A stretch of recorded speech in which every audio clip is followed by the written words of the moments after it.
Rajkot crime બ્રાન્ચની ટીમને એવી બાતમી મળેલ હતી કે છેલ્લા 1.5 વર્ષની અંદર એક ઇસમ જે છે એ અલગ અલગ બસોમાં બેસી મુસાફરોને ઘેનની કોઈ પણ દવા પીવડાવી અને તેને લૂંટી રહ્યો છે. આ બાતમીના આધારે વોચ રાખીને એક ઇસમ જે છે જેનું નામ છે મહેન્દ્રસિંહ હરુભા ચુડાસમા, તેની અટકાયત કરી અને તેની પૂછપરછ શરૂ કરવામાં આવી. પૂછપરછના અંતે તેવું ધ્યાન પર આવ્યું કે ઊંઘની જે ગોળીઓ જે હોય છે તે આ ઇસમ મેડિકલ સ્ટોર ખાતેથી મેળવી તેની પેસ્ટ બનાવી, એ પેસ્ટને બિસ્કિટ ઉપર ચોપડીને ત્યારબાદ જ્યારે એ મુસાફરી કરતા હોય ત્યારે પોતાની બાજુનો જે મુસાફર હોય તેને બિસ્કિટ ખાવા માટે થઈને આપી અને બીજો પણ નાસ્તો કરાવી અને જેવો પેલો વ્યક્તિ જે છે એ ઘેનમાં જતો રહે એટલે એ સાથે જ તેને લૂંટી લેતો હતો.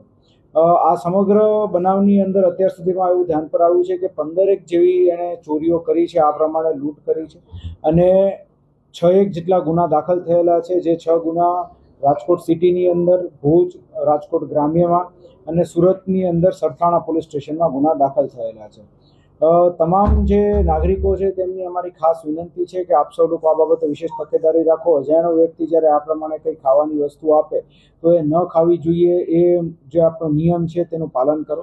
કારણ કે આમાં એવું ધ્યાન પર આવ્યું છે કે 4 થી 5 ઘેનની ટીકડીઓ તેની અંદર મેળવી દેતો હતો એક બિસ્કિટની અંદર, અને તેના કારણે ઘણા વ્યક્તિઓ જે છે એ 48 કલાકે તો અમુક લોકો તો 3 દિવસે ભાનમાં આવેલા છે. એટલે તેના કારણે જાનનું જોખમ પણ રહેલું છે. એટલે આ બાબતે વિશેષ તકેદારી રાખવા વિનંતી છે. ક્યાં રૂટ પર આ મોટા ભાગે મુસાફરી કરતો હતો?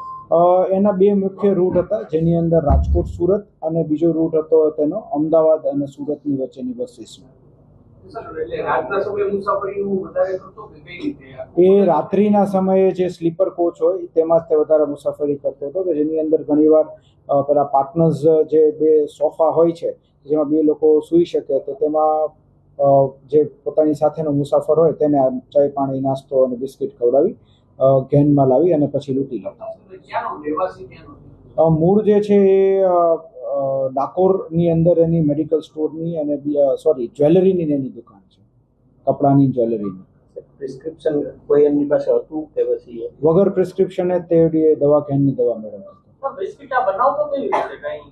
એટલે એ જે છે એ રેગ્યુલર આપણા જે બિસ્કિટ હોય, ક્રીમવાળા બિસ્કિટ, એ બિસ્કિટની અંદર એ પેસ્ટ બનાવી નાખતો, આની જે દવા જે છે ઊંઘની દવા એની પેસ્ટ બનાવી નાખતો અને પેસ્ટ એ ક્રીમ ઉપર ચોપડી દેતો અને પછી પાછું બિસ્કિટ બંધ કરી દેતો. અગાઉ પણ આ આરોપી જે છે પકડાયેલો છે. 1997-98ની અંદર પણ એ આવા 3 ગુનામાં પકડાઈ ગયો હતો અને તે સમયે વડોદરા જેલની અંદર એને ખાસો સમય પણ વિતાવેલો છે. મોડસ ઓપરેન્ડી આ છે.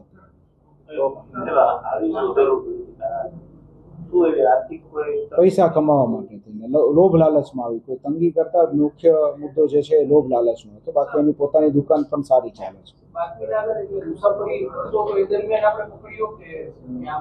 એ અહીંયાથી ગ્રીનલેન્ડ ચોકડીની આસપાસથી બેસવા જતો હતો ત્યારે.